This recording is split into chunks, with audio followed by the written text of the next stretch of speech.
I spent years saving my mom from losing everything, and she still left me with nothing.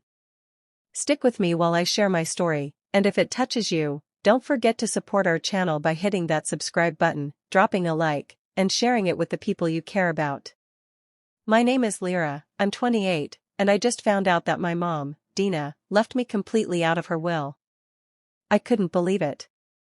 After everything I did for her, after keeping her afloat when she was drowning in debt, she didn't even think I deserved a single thing.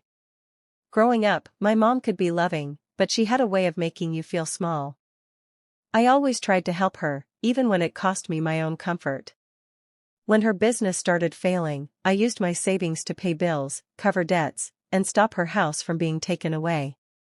I did it silently, without asking for anything in return. I thought she appreciated me, but the truth hit me harder than anything else, she didn't. She didn't even consider including me in her will. I felt crushed, betrayed, like all my sacrifices meant nothing. I tried talking to her, hoping maybe it was a mistake or she'd change her mind. Instead, she told me coldly that I would always have memories, and that was supposed to be enough. I left her house feeling empty, angry, and humiliated. But as much as it hurt, I realized I couldn't let her betrayal define me. I decided I would take control of my life, quietly find ways to protect myself, and make sure she would never underestimate me again. It was hard, painful, and emotional, but I learned that sometimes the people we love the most can hurt us deeply. And sometimes, the best revenge is standing strong and proving that we are stronger than anyone who tries to hold us back. Growing up, my mom, Dina, could be warm and affectionate one moment, and controlling the next. I remember how she would shower me with attention when things went well, then criticize or guilt me when she needed something. She was proud of her wealth once, living in a big house, hosting parties, and making life seem effortless, but it all came crashing down when her investments failed. The house got smaller, bills piled up, and I watched her struggle silently, trying to hold on to the lifestyle she had always promised. Even as a teenager, I found myself quietly stepping in. I balanced my part-time job money with hers to pay overdue bills, bought groceries when we were short, and even covered small debts she didn't mention to me. I kept it hidden because I didn't want her to feel embarrassed or see me as a burden. College added more pressure, but I managed tuition, rent, and her bills without complaining. It felt natural to take responsibility, even when it meant giving up my own comfort. Despite the tension and manipulation, I loved her fiercely. I believed that helping her, even in silence, would show her that I cared and maybe even mend the cracks in our relationship. I was proud when I handled things smoothly, feeling like I was keeping the family together while she struggled to recover from her mistakes. I thought I was doing the right thing, protecting her and preserving our home, never imagining that my efforts would one day be met with cold indifference instead of gratitude. Looking back, those years shaped me, taught me responsibility, resilience, and the quiet strength it takes to keep going when the person you love most doesn't see your sacrifices. Everything came crashing down when Dina's debt spiraled out of control. The bank threatened foreclosure, utility bills piled up, and I could see the fear in her eyes. It felt like the house we had once laughed in was slipping away, and no one else seemed willing to help. I knew I couldn't just watch her lose everything. I emptied my own savings account, the money I had been keeping for emergencies and for my future, to cover the most urgent debts. I negotiated with creditors, made late-night calls, and wrote checks I couldn't really afford, all to stop the house from being taken. Each payment was a silent promise to hold our lives together, even when it cost me. While part of me felt proud that I could handle the pressure and protect the home, another part burned with quiet anger. Why was it always falling on me? Why did I have to sacrifice my hard-earned security to fix the mess she had created? Still, I pushed the resentment aside. I couldn't let her know how frustrated I was, she was already anxious enough. At night, when the bills were paid and the immediate danger had passed, I sat alone, counting what little money I had left, and felt a strange mix of satisfaction and bitterness. I had saved the house, kept her afloat, and stepped into a role I hadn't asked for. But somewhere deep down, I realized that my loyalty and sacrifices were becoming invisible, taken for granted, and that thought left a quiet sting I couldn't ignore. Even in the middle of crisis, I carried the weight of responsibility alone, silently keeping us afloat while wondering if my efforts would ever be truly recognized or appreciated. After months of struggle, Dina slowly regained her footing. Bills were paid on time, her account stabilized, and she even began making small investments again. It was clear that my efforts had carried her through the worst, yet she acted as if nothing extraordinary had happened. One afternoon, I decided to ask a simple question about the future, hoping for some acknowledgement of all I had done. "Mom, have you thought about the will?" I asked cautiously, trying to keep my voice steady. Her response hit me like a punch. She looked at me without any warmth and said, "I don't need to include you. You'll always have memories." Those words echoed in my mind, disbelief mingling with pain. Memories? Was that supposed to replace years of loyalty, sleepless nights, and financial sacrifice? I stood frozen, my chest tightening as the weight of her words sank in. Everything I had done to save her, everything I had given up, counted for nothing in her eyes. The pride I had felt in helping her dissolved instantly, replaced by a raw, burning hurt. I couldn't understand how someone who owed her life's stability to me could be so cold, so dismissive. It felt like the ground had shifted beneath me. Betrayal isn't always loud or violent, sometimes it's quiet and sharp, slicing through you in a single sentence. I wanted to speak, to argue, to demand recognition, but the words caught in my throat. Instead, I left the room, my mind racing with confusion and anger, the sting of rejection leaving a mark I knew would not fade easily. For the first time, I realized that love and loyalty can be taken for granted, and that sometimes the people you save most are the ones who hurt you the deepest. I couldn't stop replaying her words in my head, each repetition sharper than the last. Anger bubbled up alongside disbelief, and grief settled in a heavy knot in my chest. How could someone I had given everything to dismiss me so easily? Nights were the hardest. I lay awake staring at the ceiling, questioning every choice I had made, every sacrifice I had offered without complaint. Eventually, I reached out to Toby, my closest friend since childhood. His calm voice over the phone was a small anchor in the storm. "You've been loyal to someone who doesn't value you," he said gently. "Maybe it's time to stop reacting and start planning. Think about what you actually want, not just what she expects of you." His words didn't solve the hurt, but they planted a seed of clarity I hadn't had before. Alone again, I turned inward, asking myself hard questions I had avoided for years. Why had I poured so much into someone who couldn't even acknowledge it? Was all my devotion worth it if it ended in betrayal? Memories of childhood loyalty, late nights helping with bills, and moments of silent sacrifice swirled in my mind, now tinged with doubt and frustration. A quiet rage began to mix with my sorrow. It wasn't just sadness, it was the realization that I had allowed myself to be used, and I couldn't go back to that blind trust. Something had to change. I knew I couldn't undo the past, but I could start shaping the future, my future, not hers. For the first time, I felt a flicker of resolve amid the heartbreak. I wouldn't let this betrayal define me. I had to be smarter, stronger, and more deliberate. Toby was right, anger alone wouldn't help. I had to think strategically if I wanted to protect myself and reclaim control over my life. I realized that if I wanted to respond, it couldn't be impulsive. Anger alone wouldn't give me satisfaction, I needed a plan, precise and careful. Revenge had to be quiet, almost invisible, but it had to leave a mark she couldn't ignore.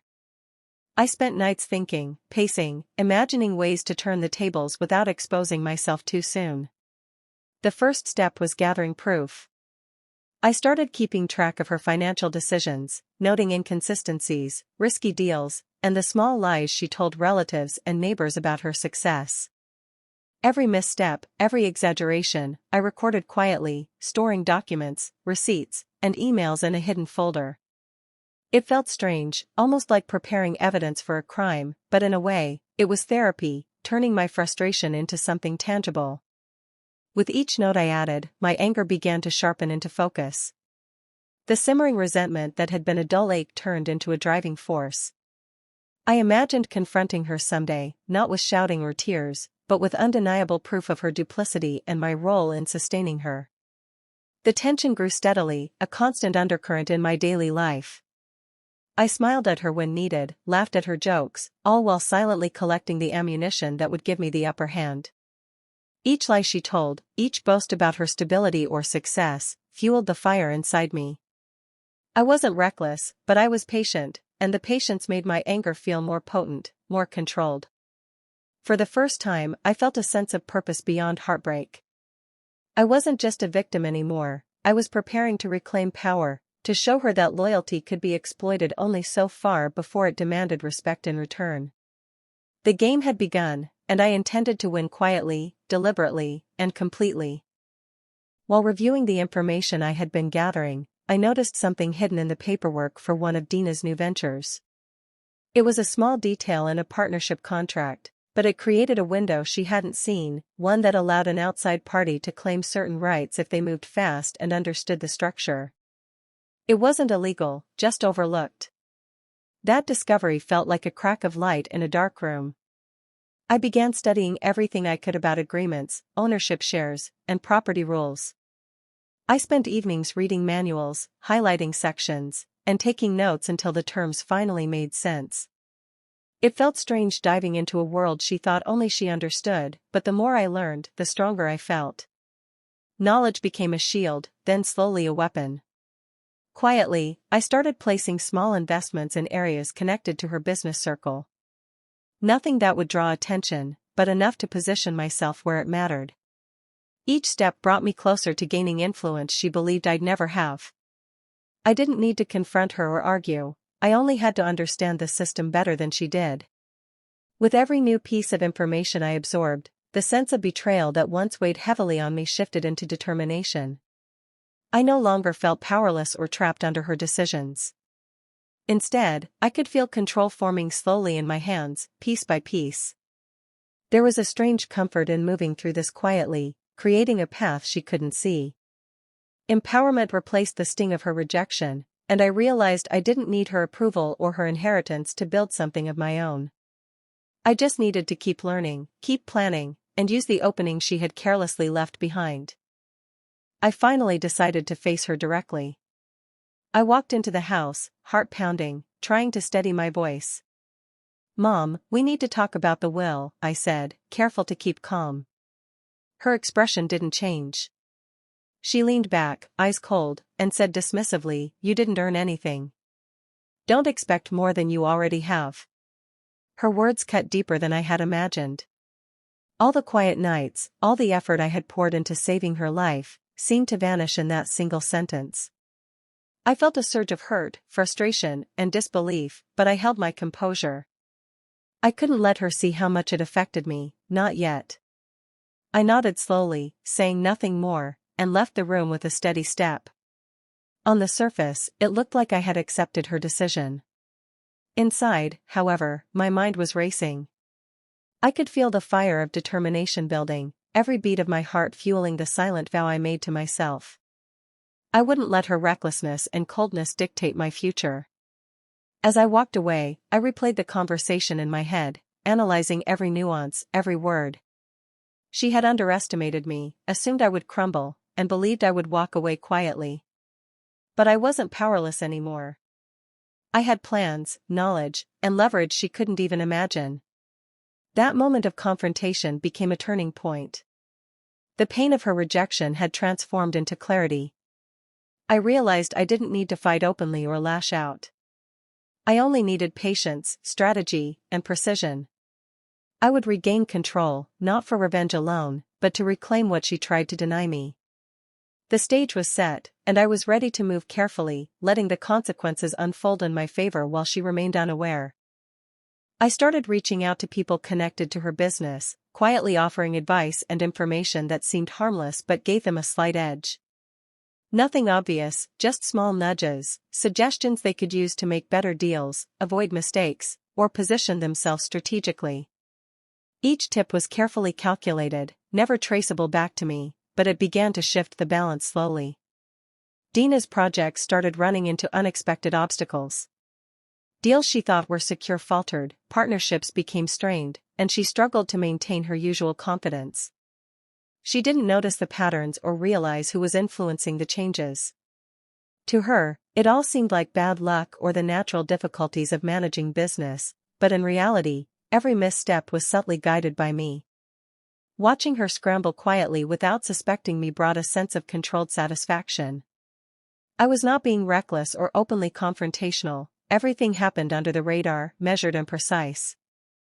Every move I made was deliberate, each detail carefully considered to maximize impact while staying invisible. The more I observed her losing influence, the more I felt a mix of empowerment and vindication. My patience and restraint were paying off. I wasn't angry in the moment, I was strategic, letting the pressure build naturally.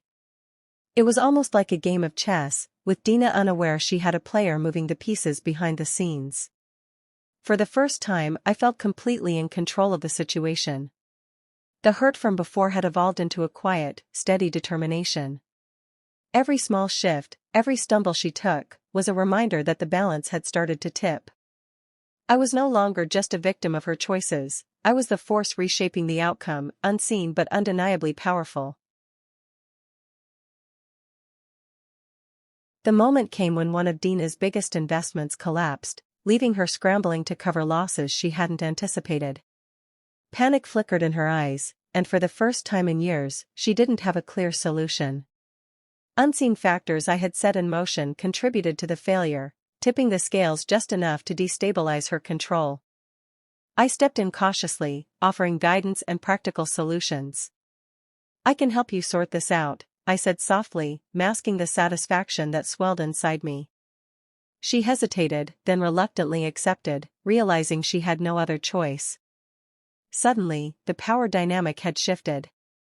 I wasn't pleading or dependent, I was the one with the tools to save her once again. As I worked through her accounts and negotiated with creditors, I felt a quiet triumph. She had treated me as expendable, dismissed my sacrifices, and yet now she had to trust me completely. Every suggestion I made, every step she followed, reinforced the control I had built strategically, without confrontation or anger. Dina's pride faltered as she leaned on me more and more. I guided decisions she thought were hers alone, making sure each choice nudged her further into reliance on my judgment. The woman who had ignored my efforts, who had left me out of her plans, was now dependent on the very person she had undervalued. There was no shouting, no revenge for revenge's sake.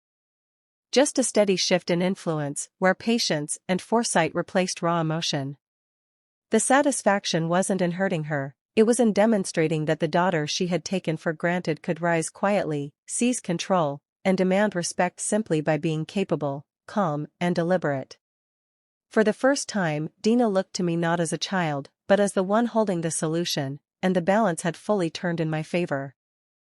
I finally faced her directly, letting all the tension I had held inside surface. "I know about the will," I said, my voice shaking but firm. "I know you left me out, and I know everything you've tried to hide." For a moment, she froze, disbelief and panic flashing across her face. Tears welled up, not just from anger but from the years of frustration I had buried. "Do you have any idea what I've done for you?" I continued, my words sharper now, each one carrying the weight of countless sacrifices she had dismissed. "All the nights I stayed awake, all the risks I took to save you, and this is how you repay me?" Dina tried to interrupt, her voice defensive, but I silenced her with a glance. I wanted her to feel the impact of her betrayal fully, to see the truth reflected back in my eyes. Shock spread across her face as she realized I had known everything for a long time, quietly collecting proof, quietly preparing for this moment. I took a deep breath, letting the tears mix with the resolve inside me. "I am done giving blindly," I said. "I am done being invisible. From now on, I make my own choices. I control my own life. I won't let anyone, not even you, decide my worth or my future." For the first time, the roles had completely reversed. She looked at me not as a daughter she could take for granted, but as a person who had reclaimed power. I felt a release, a weight lifted, as the anger, sadness, and betrayal poured out, leaving only clarity and strength. In that room, I wasn't a child anymore. I was someone who had endured, learned, and now stood in control of her own destiny, fully aware that no one could undermine me again. Dina finally understood the full scope of what had been happening all along. Every misstep, every unexpected loss, every moment of instability she had faced was quietly orchestrated by me, and the realization hit her like a storm. The pride she once carried had crumbled, replaced by a mix of fear and regret as she grasped how completely I had anticipated her actions. She came to me, hesitating, searching for a way to regain some footing, but I held my ground. I didn't rush to fix what she had ignored for so long. Instead, I waited, making it clear that any further assistance depended on more than desperation. It required acknowledgement of the hurt she had caused and a genuine apology. Watching her struggle to articulate remorse was strangely satisfying. It wasn't cruelty, it was accountability finally landing where it belonged. The daughter she had underestimated, the one she assumed would always forgive and support blindly, had reclaimed control. She had to face the consequences of dismissing my loyalty and sacrifices. In that tension-filled space, I felt a deep, quiet release. Years of frustration, anger, and silent endurance had culminated in a moment of clarity and justice. I wasn't simply retaliating, I was asserting boundaries, reclaiming dignity, and making her recognize the power of the person she had tried to diminish. Finally, when a sincere apology came, I allowed a cautious reconciliation, on terms I set.